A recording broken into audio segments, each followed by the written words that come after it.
Hello guys, तो कैसे हैं आप सभी। आशा करते हैं आप लोग बहुत बढ़िया होंगे। तो चलिए आज की वीडियो में हम फिर से लाए हैं एनसीईआरटी क्लास 10th मैथ के 3.3 के 2 नंबर क्वेश्चन।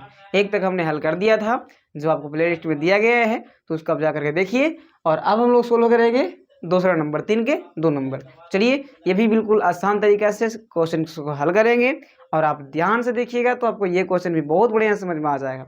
ठीक है, तो ये देखिए, समझिए क्या कहता है क्वेश्चन पहले, और क्वेश्चन के बाद हम लोग हल करेंगे। ठीक है, तो सबसे पहले क्वेश्चन कहा है कि दो समपूरक कोणों में बड़ा कोण छोटे कोण से 18 डिग्री अधिक है, उन्हें ज्ञात कीजिए। कहता है दो समपूरक कोणों में बड़ा कोण छोटे कोण से 18 डिग्री अधिक है। तो देखिए यहाँ बस समझना होगा आपको कि समपूरक कोण क्या होता है और पूरक कोण क्या होता है।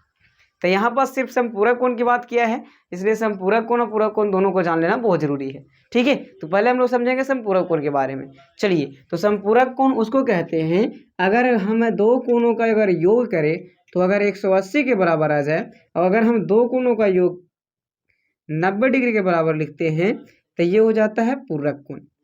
ये क्या हो गया? पूरक कोण। और ये क्या होगा? समपूरक कोण। ठीक है, समपूरक कोण मतलब आप साफ साफ कहिएगा कि अगर दो कोणों का योग कितना रहेगा 180, तो वो समपूरक कोण होगा।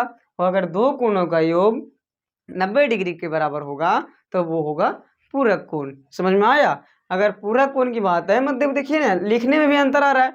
3 को इसमें अक्षर है इसलिए 90 डिग्री बनेगा, और अगर 4 अक्षर बोल रहेगा तो 180 डिग्री बनेगा। समपूरक और पूरक, समपूरक ज्यादा बोलने में टाइम लग रहा है इसलिए ज्यादा डिग्री का कोण बनेगा, और पूरक कम का बनेगा। समझ में आया? तो चलिए, समपूरक कोण की बात है तो हम लोग जानते हैं कि दो कोणों का योग 180 डिग्री होगा तभी समपूरक कोण बनेगा। तो बोला है समपूरक कोण की बात, तो सबसे पहले आपको डायरेक्ट कर देना है, प्रश्न से लिखना है यहाँ पास कि प्रश्न से। देखिए, इससे पहले हम माने क्या है, इसे बोला था कि बड़ा कोण छोटे कोण से 18 डिग्री अधिक है, तो बड़ा कोण और छोटा कोण मान लेंगे हम लोग। ठीक है, तो बड़ा कोण ज्ञात कीजिए, है ना। तो बड़ा कोण मान लेंगे कि बड़ा कोण बराबर x तथा छोटा कोण बराबर y मान लेंगे। मान लोगे ना? मानना पड़ेगा आपको। ठीक है, उसके बाद में बोला है समपूरक कोण की बात है। किसकी बात है?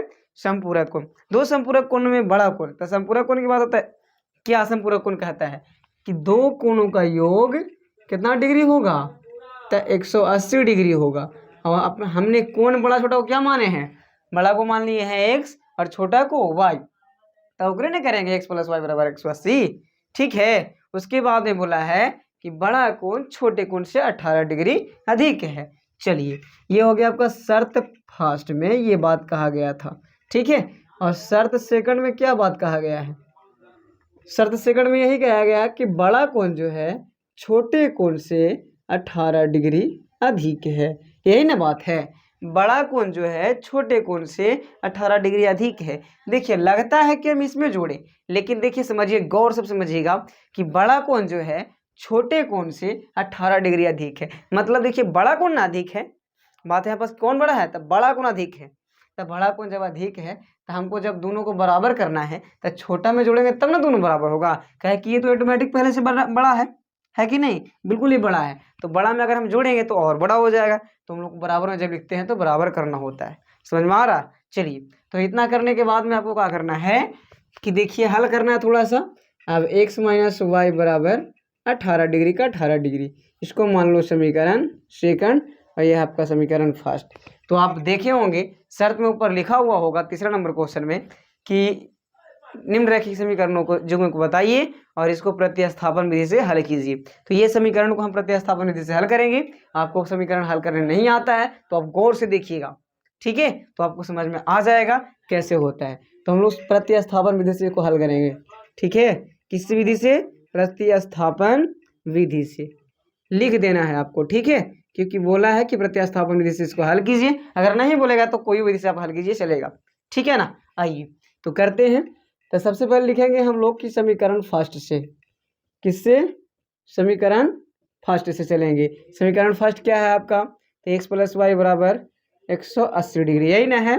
तो इसमें क्या करना है ना कि एक का मान निकाल लेना है किसी का।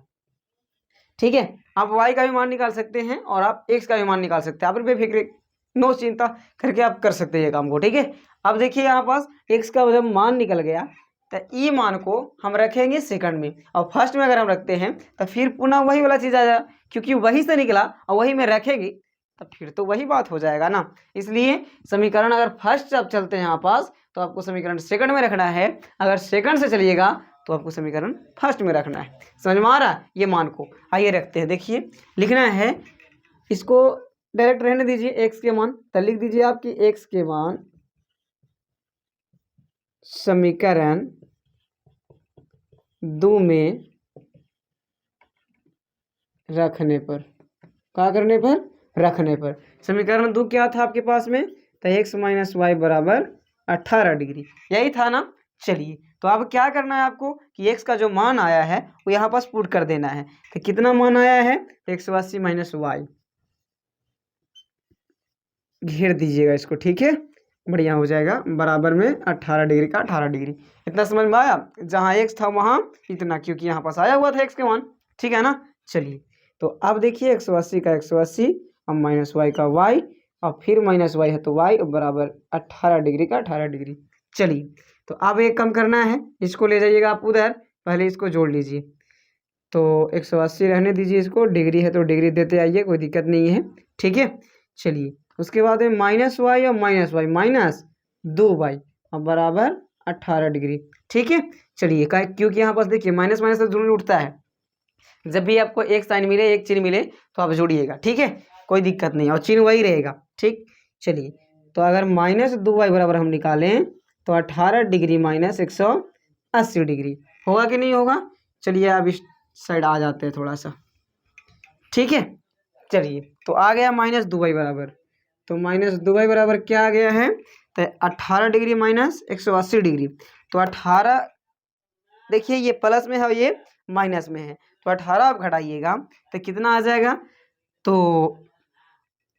62 आ जाएगा ना। देखिए क्योंकि 8 आ जाएगा नीचे, 10 में से 8 गया था 2, उसके बाद में यहाँ बस कितना बच गया? तो 7 बच गया, मैंने 17 बच गया, 17 में से एक गया था 16, मैंने 162 डिग्री, है ना। चलिए अब माइनस में होगा, क्यों माइनस में होगा आप जानते हैं, देखिए माइनस में क्यों होगा, क्योंकि बड़ा वाला देखिए माइनस 180 है ना, तो बड़ा वाला का चिन्ह लिखाता है हमेशा, ठीक है। चलिए तो आप माइनस से माइनस खत्म कर दीजिएगा, और y बराबर अगर लिखिएगा तो 162/2 है ना, तो y बराबर काटिएगा तो 2 अट्ठी 16, 2 अट्ठी क्या होता है? 16, और 2 एकम 2, माने कि 81। y बराबर कितना आ गया जी? 81 डिग्री। अब y के मान अगर हम रख दें यहाँ पास, कहाँ रख दें? यहाँ, या फिर फर्स्ट में भी आप रख सकते हैं, लिख दीजिए कि y के मान समीकरण फर्स्ट में रखने पर। अब लिखिए y के मान समीकरण फर्स्ट में रखने पर। आइए देखिए क्या कह रहे हैं, जैसे जैसे मान निकल रहा है वैसे वैसे हम लोग रखते जा रहे हैं, ठीक है। अब y के मान अगर हम फर्स्ट में, सेकंड में, थर्ड में, जो में आप रखना है आपको वो में रखिए, आंसर आपको आएगा। जहां भी रख दीजिए, चाहे तो आप यहाँ रखिए, चाहे यहाँ रखिए, या फिर यहाँ रखिए, सब जगह आपको आंसर आने वाला है, ठीक है। चलिए तो हमको लगता है ना सबसे आसान है, चलिए यहाँ पर रख देते हैं, क्या दिक्कत है। तो ये समीकरण फर्स्ट लिखे है ना, तो x + y बराबर 180 डिग्री, समीकरण फर्स्ट यही ना है आपका। चलिए तो x का मान कितना आया है जी?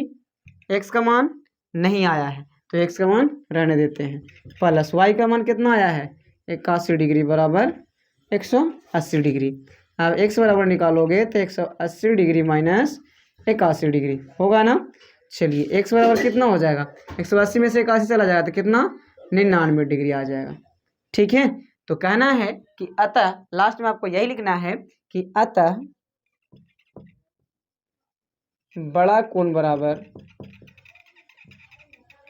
बड़ा कोण x बराबर क्या आया जी? तो 99 डिग्री आया। कितना आया? 99 डिग्री। छोटा कोण बराबर, छोटा कोण y बराबर कितना आ गया? तो आगे आपके पास में 81 डिग्री है कि नहीं। तो चलिए आशा करेंगे ये वीडियो भी आपको बहुत बढ़िया लगा होगा। और एक बात और, ये जो क्वेश्चंस है आपको हर बार लमसम प्रत्येक बार ये क्वेश्चन आते रहता है बोर्ड एग्जाम में, तो आप कंठस्थ कर लीजिएगा इसको बस। तो चलिए आशा करते हैं वीडियो आपको बहुत बढ़िया लगा होगा, तो मेरे चैनल को सब्सक्राइब करें, लाइक करें और शेयर करें, ताकि हम इसी प्रकार की वीडियो हमेशा आप लोगों के लिए लाते रहें। ठीक है।